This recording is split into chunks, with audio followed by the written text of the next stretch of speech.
आज की कहानी है ईगो। एक साल भी नहीं हुआ था दोनों की शादी को कि दोनों में झगड़ा हो गया। किसी बात पर जरा सी अनबन हुई और दोनों के बीच बातचीत बंद हो गई। वैसे दोनों बराबर पढ़े लिखे, दोनों अपनी नौकरी में व्यस्त, तो दोनों का ईगो भी बराबर। वही पहले मैं क्यों बोलूं, मैं क्यों झुकूं। 3 दिन हो गए थे पर दोनों के बीच बातचीत बिल्कुल बंद थी। कल सुधा ने ब्रेकफास्ट में पोहे बनाए। पोहे में मिर्च बहुत ज़्यादा हो गई। सुधा ने चखा नहीं तो उसे पता भी नहीं चला और मोहन ने भी नाराज़गी की वजह से बिना कुछ कहे पूरा नाश्ता किया पर एक शब्द नहीं बोला। लेकिन अधिक तीखे की वजह से सर्दी में भी वह पसीने से भीग गया। बाद में जब सुधा ने ब्रेकफास्ट किया तब उसे अपनी गलती का एहसास हुआ। एक बार उसे लगा कि वो मोहन से सॉरी बोलना चाहिए, लेकिन फिर उसे अपनी फ्रेंड की सीख याद आ गई कि अगर तुम पहले झुकी तो फिर हमेशा तुम्हें ही झुकना पड़ेगा। और वह चुप रह गई। हालांकि उसे अंदर ही अंदर अपराध बोध हो रहा था। अगले दिन संडे था, जो मोहन की नींद देर से खुली। घड़ी देखी तो 9 बज गए थे। उसने सुधा की साइड देखा, वह अभी तक सो रही थी।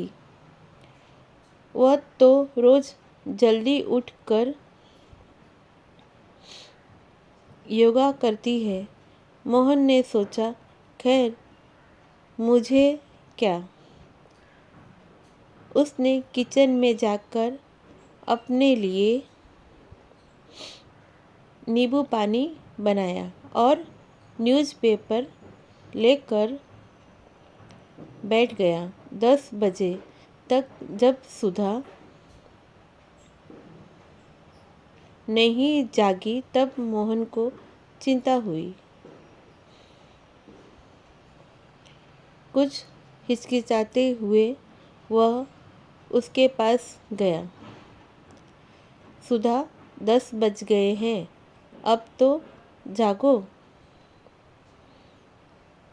कोई जवाब नहीं।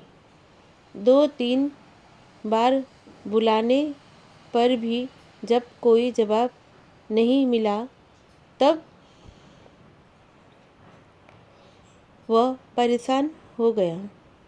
उसने सुधा का ब्लैंकेट हटाकर उसके चेहरे पर थपथपाया। उसे तो बुखार था। वह जल्दी से अदरक की चाय बनाकर लाया। सुधा को अपने हाथों का सहारा देकर बिठाया और पीठ के पीछे तकिया लगा दिया। उसे चाय दी। कोई दिक्कत तो नहीं कप पकड़ने में? क्या मैं पिला दूं? मोहन के कहने का अंदाज में कितना प्यार था, यह सुधा फीवर में भी महसूस कर रही थी। मैं पी लूँगी, उसने कहा। मोहन भी बेड पर ही बैठकर चाय पीने लगा। इसके बाद तुम आराम करो, मैं मेडिसिन लेकर आता हूँ। सुधा चाय पीते पीते भी उसे देख रही थी। कितना परेशान लग रहा था। कितनी परवाह है मोहन को मेरी, कहीं से भी नहीं लग रहा कि 3 दिन से हम एक दूसरे से बात भी नहीं कर रहे हैं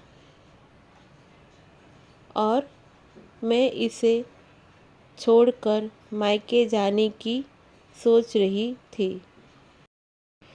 कितनी गलत थी मैं। क्या हुआ? मोहन ने उसे परेशान देख पूछा। सिर में ज़्यादा दर्द तो नहीं हो रहा? आओ मैं सहला दूँ। नहीं मोहन, मैं ठीक हूँ। एक बात पूछूं? हाँ बिल्कुल, मोहन ने सहज भाव से कहा। इतने दिनों से मैं तुमसे बात भी नहीं कर रही थी और उस दिन ब्रेकफास्ट में मिर्च भी बहुत ज़्यादा थी। तुम बहुत परेशान हुए। फिर भी तुम मेरी इतनी केयर कर रहे हो, मेरे लिए इतना परेशान हो रहे हो क्यों? हाँ, परेशान तो मैं बहुत हूँ। तुम्हारी तबीयत जो ठीक नहीं, और रही मेरे तुम्हारे झगड़े की बात, तो जब ज़िंदगी भर साथ रहना ही है तो कभी कभी बहस भी होगी, झगड़े भी होंगे, रूठना मनाना भी होगा। दो बर्तन जहाँ हो वहाँ कुछ खटखट तो होगी ही। समझी कि नहीं मेरी जीवन संगिनी?